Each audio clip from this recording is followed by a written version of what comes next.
poorly evidenced and politically pernicious, will do nothing to address it. Mr. Shepherd.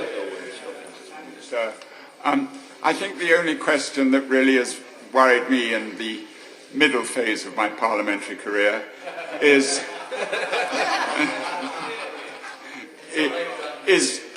the extent to which the Constitution has changed in my time in this place. This bill is the old politics as we know it. It is extraordinary for those we represent to hear the expression the new politics, and yet the same old methods, the same old tricks, the same old imposition of will, the same number of guillotines pour out of the executive. It's rich, of course, because this happens each time houses change. But I will say this about the member for Tooting.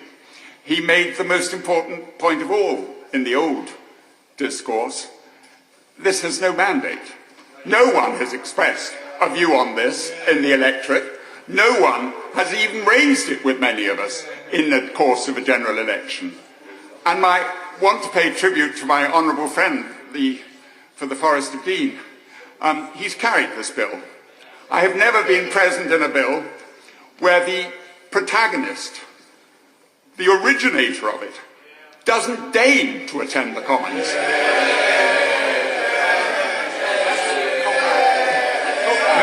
Not only that, let's get to the point of this.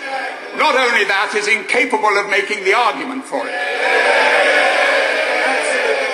We've been left with my own honourable friend there having to refer to the coalition agreement, the image of gold.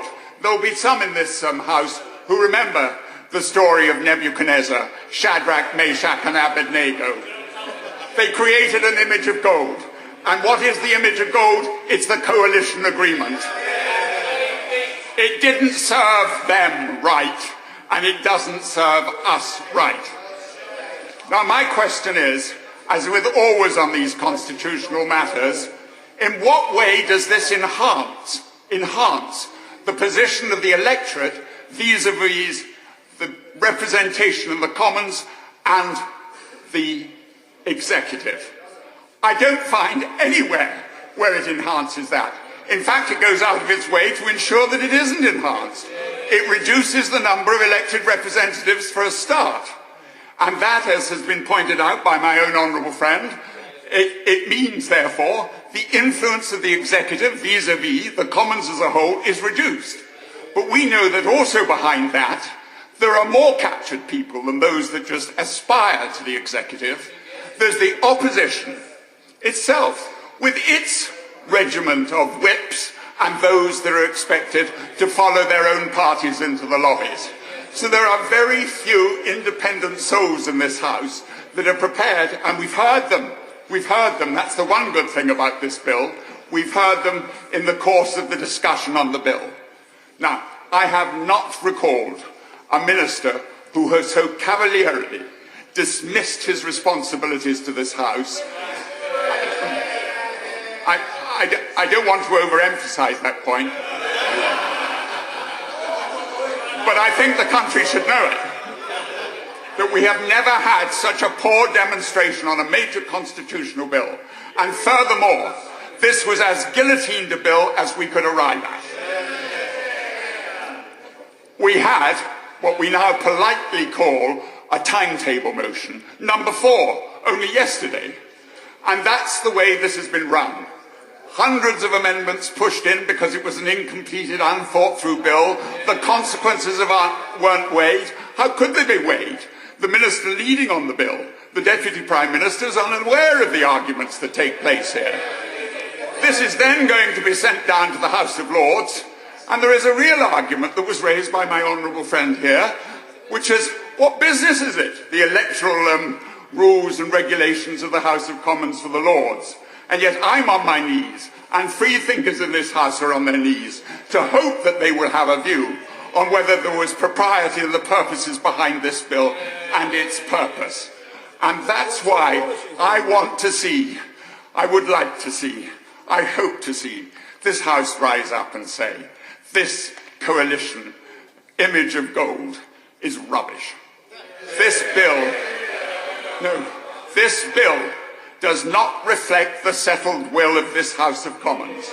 That's what it amounts to.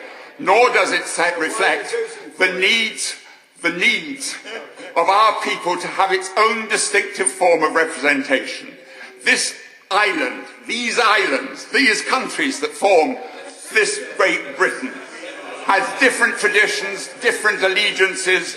And my father, long time ago, said there are many Englands, as there are Scotlands and Wales and things. Each is particular. I represent the West Midlands, which was the manufacturing heartlands of the United Kingdom. And for a brief moment, this was the greatest, richest, most powerful nation on earth.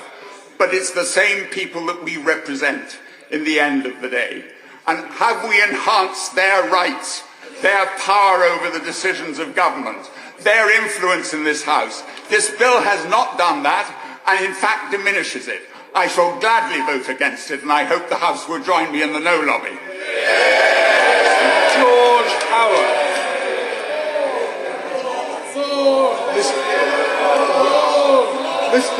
Mr. Speaker, can I say what a great privilege it is to follow the honourable gentleman for Aldridge Brownhills. He's demonstrated two things about his own character and his own political principles tonight. The first is he's a man of great independence. And the second is he's a greatly passionate politician, and he's made a great speech, and I'm proud to be following it. Now, the Deputy Prime Minister, in opening this third reading debate,